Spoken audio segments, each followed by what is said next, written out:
Welcome back, viewers. You're with me, Dr. Surbhi Unial, and I teach philosophy in the School of Liberal Arts, Bennett University.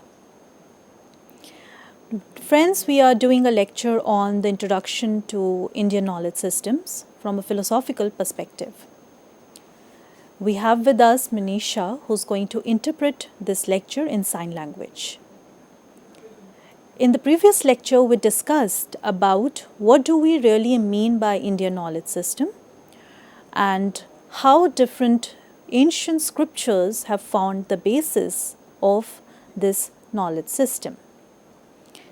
We also talked about the term which often used synonymously to knowledge, which is known as Vidya. And we discussed that there are two types of Vidyas, that the distinction that has been drawn in the Indian tradition, which is Paravidya and the Aparavidya, where the Paravidya is the knowledge of the supreme self or the ultimate self, and Aparavidya is the worldly knowledge of the material world. We also discussed that how there has been this holistic approach to knowledge because of these combination of the two types of knowledge systems, that is Paravidya and Aparavidya, and how it tries to understand the empirical knowledge of the world and how that is integrated with the understanding of the self, and how it tries to understand the various types of technologies and sciences that are prevailing in today's time, and how that can be connected to the Indian cultural roots, and how individual can gain a unique and comprehensive view of the world by integrating these two kinds of knowledges. Now, if we look more closely, then we can say that the discussion surrounding the concept of knowledge is basically there are three fundamental terms that often emerges. So it's not just Vidya, but there are also two other types of terms that have been used in the Indian tradition, which are darshan and gyan. So we can say that there are these three terms that are often used and often heard when we try to understand the concept of knowledge. And these three are darshan, gyan and vidya.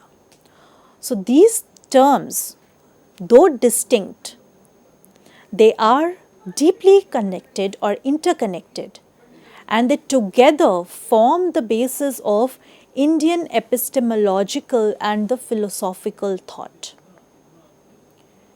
So if we talk about darshan, darshan commonly translates or is translated as philosophy. It refers to a systematic framework or worldview that provides a lens through which reality is examined and understood. It serves as the guiding perspective or intellectual approach that facilitates the pursuit of gyan, which denotes knowledge in the broader sense. So, gyan encompasses insights, understanding, and awareness that arise from inquiry and contemplation, forming the core of intellectual exploration. So, if we looking at these terms more closely, and we stated that though they are distinct, yet they are interconnected. So, it's not that darshan, gyan and vidya are disconnected terms. They are often interconnected, and you can see certain overlaps between and connections between these three terms or the concepts that we use when we try to understand knowledge from the Indian perspective. So, darshan, as mentioned, it is translated as philosophy, which is considered to be a vision or vision to something. So, it refers to a systematic framework or a worldview which provides us in understanding what is the reality, what is this reality composed of. And therefore it tries to understand these metaphysical principles which are stated by different philosophical schools. So it serves as a guiding perspective, or as you can say, intellectual approach, which helps us in the pursuit of Gyan. So it is, in a way, we can see that it is a foundation which helps us in facilitating the pursuit of Gyan, which denotes knowledge in the Indian context. And this knowledge basically is the insights and understanding and the awareness that arises from inquiry and contemplation. So, which forms the basis, or you can say, which forms the core of intellectual exploration.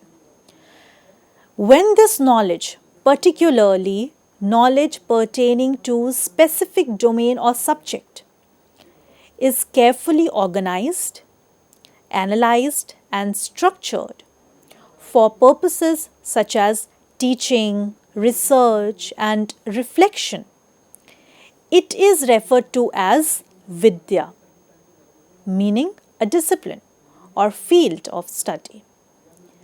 Vidya represents the systematic or systematized body of knowledge that is cultivated and transmitted within academic and pedagogical contexts. So, when we look at the term Vidya, in contrast to what we had discussed earlier, which is the more, or you can say, a specific kind of term used in the ancient text, wherein we made a distinction between Paravidya and Aparavidya, while the term Vidya that is used in the contemporary times is basically the specific disciplines that we are studying in our or from a academic and pedagogical context. So we have used this term in two ways, while in the contemporary times, in today's time, we are using this term Vidya to refer to specific domains or specific subjects, as we have made these distinctions and we have how we have organized and analyzed different types of teaching, research, and reflections. So that in today's time is known as Vidya, meaning a specific discipline or a field of study. So, if we try to go back and try to understand that the term knowledge and the scriptures that that the ancient texts which talks about these different knowledge system, and to do so we will be discussing about Ved and what are the various teachings which are there in Ved and Upanishads, which helps us in knowing the philosophical background of the Indian knowledge system. So, after talking about what knowledge really means, what are the different types of knowledge, referring to various other kind of disciplines, let us now try to understand the philosophical background of the Indian knowledge system, and what are the philosophical schools and how these philosophical schools have emerged. So, keeping the basis in the Vedas, the term Ved itself, which is derived from the Sanskrit root Vid, means knowledge or wisdom. So, the Vedas are revered as ancient scriptures that serves as a profound source of spiritual insight and offer a comprehensive understanding of the cosmos and human existence. These sacred texts are regarded as divine revelations, Shruti, and passed down through generations as a foundation of Hindu philosophy, theology, and ritual practices. Vedas are traditionally divided into four primary collection or four types of Vedas, as we can say, which are Rig Ved, Yajurved, Samved and Atharvaved, each of which addresses different aspects of religious thoughts and practices, or you can say the philosophical aspects and practices and belief systems that are there within these different kind of Vedas, having a different focus and different aspects that they highlight.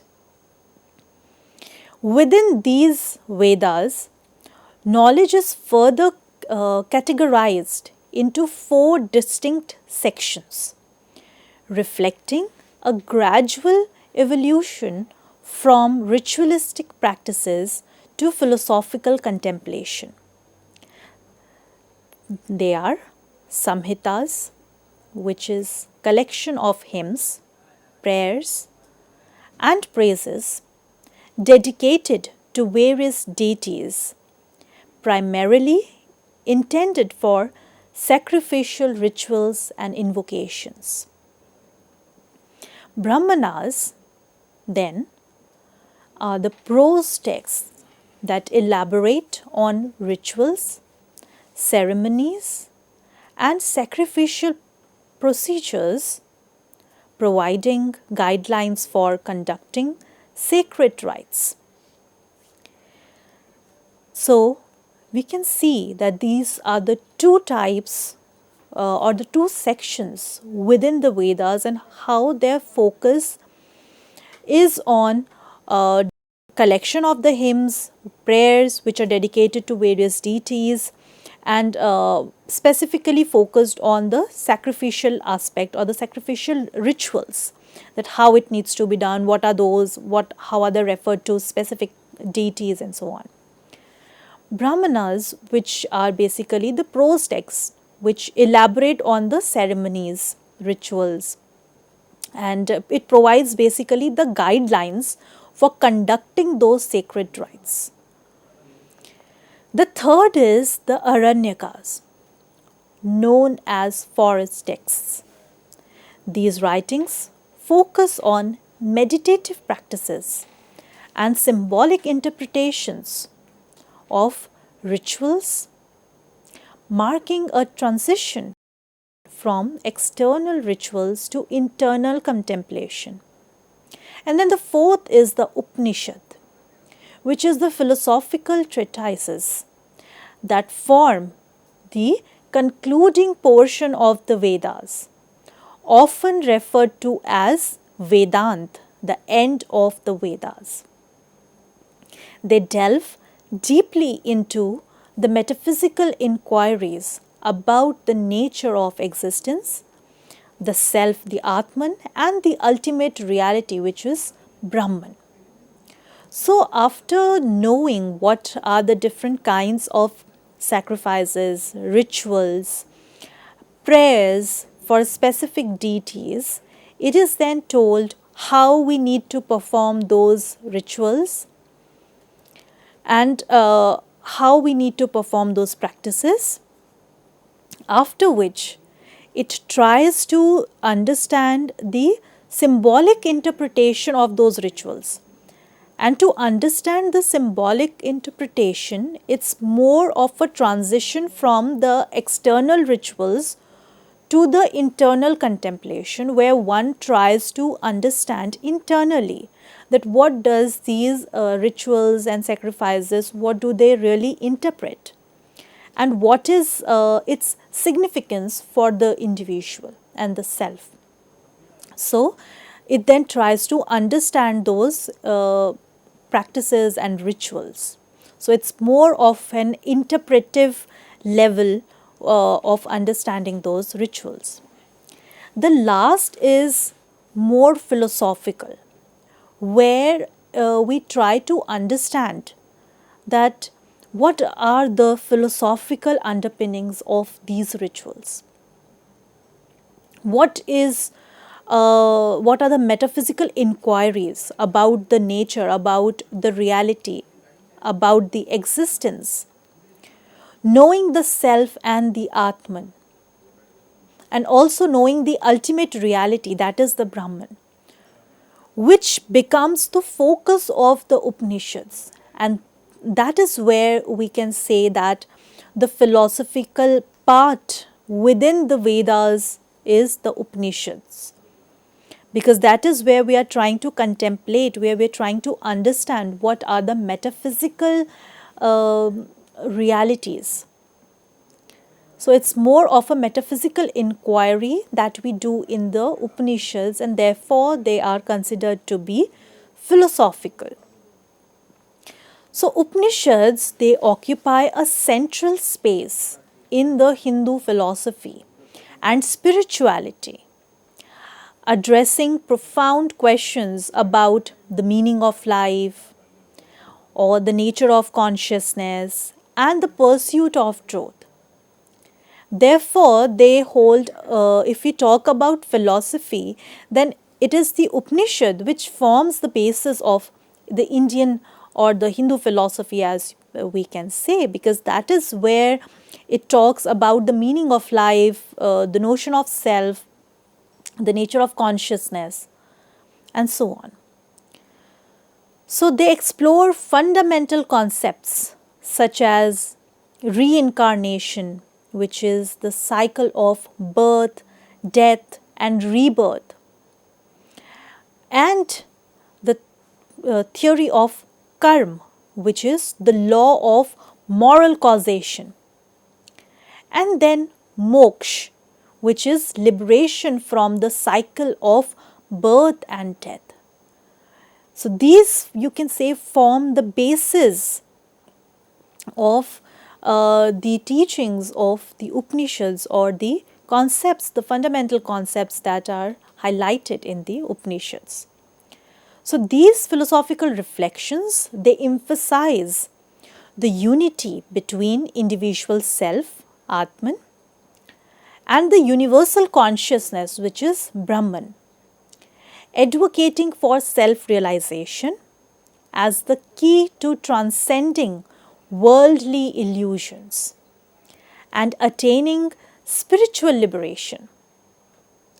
Although rooted in Indian traditions, the insights offered by Upanishads continue to resonate with the contemporary spiritual seekers and scholars, influencing modern discourses on philosophy, psychology, and metaphysics. So it's not that it does not have any relevance today. In fact, even today we can find references from Upanishad, and we can find relevances in the teachings or in the philosophy of Upanishad, even in the present modern discourses, if you talk about philosophy or even psychology, metaphysics, and other disciplines as well. Now, briefly talking about the Indian philosophical schools, which is also known as darshan. Within Hindu philosophy, there are 6 orthodox schools, the Astik darshan, as particularly prominent. They are regarded as orthodox because they accept the authority of Vedas as a valid source of knowledge. Each school offers distinct perspectives while contributing to shared intellectual and spiritual quest. So even though there has been a distinction drawn between different Astik schools or different Astik darshans, yet there is a shared intellectual and spiritual quest, with therefore due to which we call them as the Hindu philosophical schools, which are Nyaya, which is the school of logic and epistemology, and Nyaya emphasizes logical reasoning, which is Tark, and therefore it is also known as Tark Shastra, and epistemology, focusing on methods of acquiring valid knowledge. This system highlights the importance of rational inquiry and systematic debate to resolve doubts and attain clarity, like the logical reasoning, making it foundational for later philosophical and scientific developments. Next is Vaisheshika, which is a sister school of Nyaya. So Vaisheshika basically is the school of metaphysics and atomism.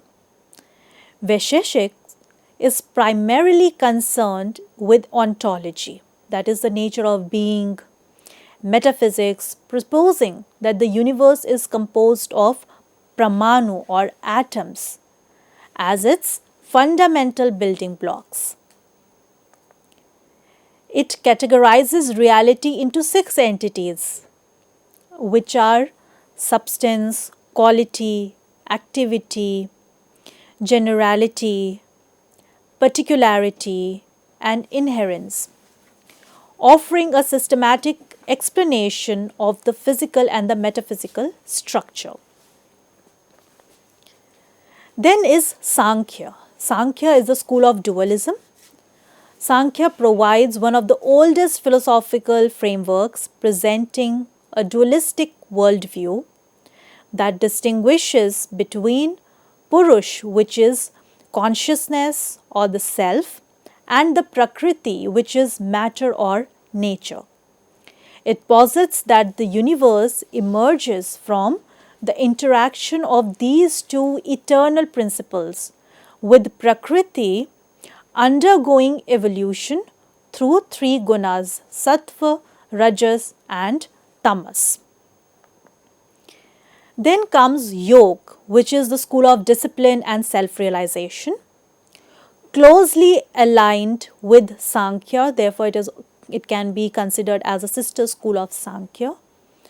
The Yoga system, as outlined in Patanjali's Yoga Sutra, focuses on spiritual practices aimed at achieving self-discipline, mental clarity, and self-realization. It basically involves 8-fold path, which is the Ashtanga Yoga, including ethical principles Yam, personal observances Niyam, posture Asana, breath control Pranayam, and meditative techniques. So yoga offers practical tools for harmonizing body, mind, and the soul, serving as both a philosophy and a methodology for attaining liberation. Then comes Mimamsa, which is the school of rituals and hermeneutics. Mimamsa, often referred to as Purva Mimamsa, which is the early inquiry, since it focuses on or emphasizes the ritualistic dimension of the Vedas and provides detailed interpretation of sacred texts.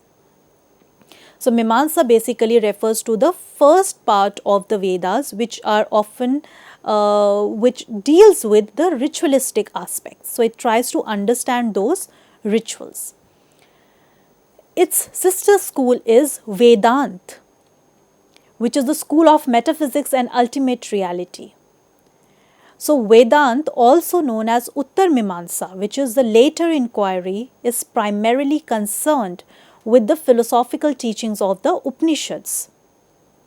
It investigates the nature of reality, Brahman, the self Atman, and the pursuit of liberation, moksha, emphasizing the unity between the individual and the ultimate reality.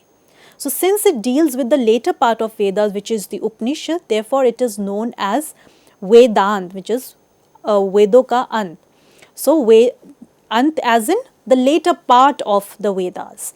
So therefore it is also known as Uttar Mimamsa.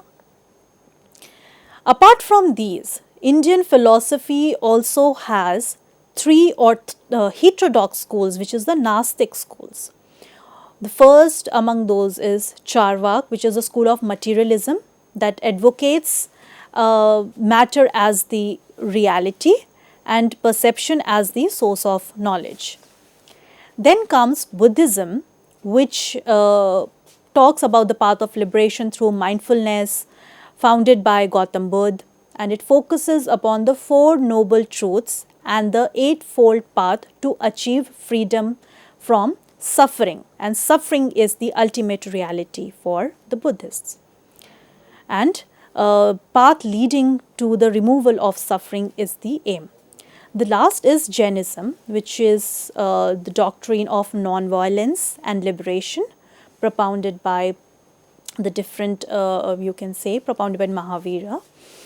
And it upholds the principle of non-violence, ahimsa, truthfulness, and how through self-discipline and detachment as a means to attain liberation, while rejecting Vedic rituals and authority.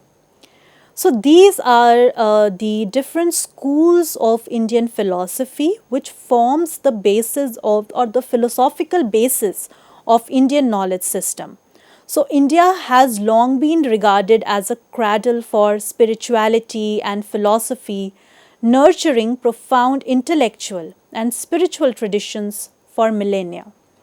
Rooted in ancient scriptures, the Indian knowledge system reflects an integrated approach to understanding existence, ethics, and metaphysics through these different schools of Indian philosophy that we have discussed. With this, we come to an end of this lecture. We thank all the viewers who stayed with us with this lecture and hope to see you all in the next lecture. Thank you.